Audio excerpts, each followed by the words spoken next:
Ay, daghang yung client subong. Para pa dito. Walk-in client.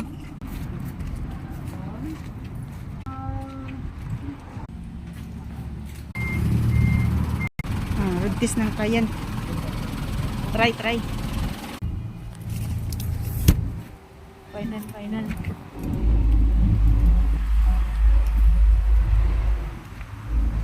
Oh, 35.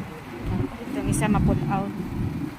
So, 10 feet ang haba. So, ito yung gusto ng client. Malaki yung tire. Ano to, 16. Ang rim is 16. 200 by 85 ang iyang tire, diba? O, tinan mo, madamon pa yung tire niya. Diba? Medyo matagal ba yung nagamit. Ay, beam pa. Mataas, wide body.